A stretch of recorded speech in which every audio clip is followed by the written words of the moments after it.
Yang keenam, reality. Ada seorang player bernama Max yang baru mulai merecord Minecraft-nya dan langsung menemukan kejanggalan. Kejanggalan yang ia temui adalah adanya air yang tiba-tiba muncul dari balik lava dan langsung menyelamatkan Max dari kematian. Awalnya ia nggak menganggap itu suatu keanehan, jadi ia langsung kembali ke atas ke tempat rumahnya berada. Saat ia tiba di rumahnya, ia bergegas untuk menukarkan emerald-nya dengan enchantment unbreaking karena menurutnya durability tools-nya terlalu cepat berkurang.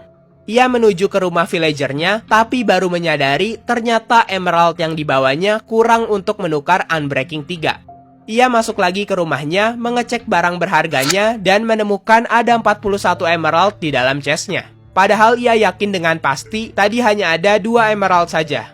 Ia langsung mengambil emerald-nya dan menuju rumah villager lagi. Saat ingin trade, ia menyadari bahwa sekarang ia lupa untuk membawa bukunya. Ia kembali lagi ke rumahnya, mengecek barang-barang berharganya lagi, dan sekarang menemukan adanya buku yang berada di posisi yang sama seperti 41 emerald sebelumnya. Ia kembali lagi ke rumah villager dan langsung menukarkan emerald-nya dengan buku Unbreaking 3. Saat sudah mendapatkan buku Unbreaking, ia baru sadar kalau ternyata semua tools-toolsnya sudah terlalu OP. Karena ia bingung Unbreaking-nya untuk apa, jadi ia membuat Netherite Hoe dan mengupgrade-nya. Sungguh tidak berguna. Pagi harinya, ia keluar rumah untuk menebang semua tanaman bambunya, tapi malah dikejutkan oleh sebuah creeper. Di bawah ledakan creeper itu, ia melihat ada banyak scaffolding yang ditaruh secara acak.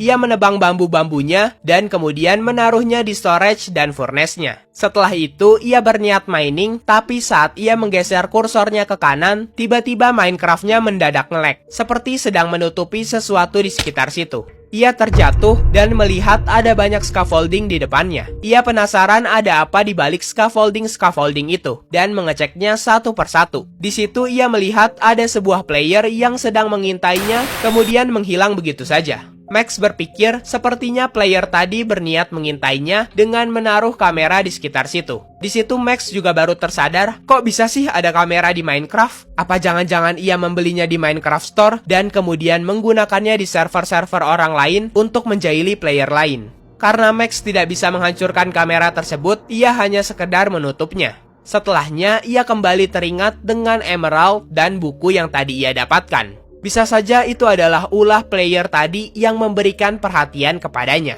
Karena dirinya tidak ingin dijahili terus-menerus, Max berniat untuk mencari semua kamera yang ada di servernya itu. Ia menemukan kamera tersembunyi di bagian atas rumahnya, di kamarnya, dan di belakang painting rumahnya. Ia keluar rumah untuk mengecek kamera yang ada di luar, tapi malah menemukan adanya kuburan di dekat kandang kudanya. Ia mengecek di bawah situ dan menemukan di situ ada sebuah mikrofon dan sign bertuliskan nomor 2 gravestone. Kemudian, ia berniat mengecek rumah villager-nya, takut ada mata-mata di sana. Dan benar saja, di sana ia menemukan villager yang bertingkah aneh dan bisa menggunakan button. Ia membunuh seluruh villager-nya untuk mengetahui siapa mata-mata di antara mereka. Di situ ia menemukan satu villager yang benar-benar tidak dapat diserang. Ia mencoba menyerang villager itu berkali-kali, tapi tetap saja villager itu seperti mustahil untuk diserang. Tapi karena Max tidak menyerah, ia akhirnya berhasil membasmi mata-mata tersebut. Ia kemudian mencari lagi kamera-kamera di cave sekitar rumahnya dan malah menemukan banyak scaffolding beserta lubang mencurigakan. Ia masuk ke lubang itu dan menyusuri jembatan aneh. Di sana ia melihat ada banyak sekali foto-foto dirinya yang terpajang di dinding-dinding ruangan itu. Dan yang lebih mengerikannya lagi, ia menemukan adanya foto dirinya saat memasuki ruangan tersebut. Ia di sana tetap memberanikan diri dan mulai memencet lever di pojok ruangan itu. Saat ia memencet itu, ia menemukan sebuah ruangan rahasia yang terbuka. Ia masuk ke ruangan rahasia itu dan di sana banyak sekali mobhead dari korban yang dijahili player misterius ini.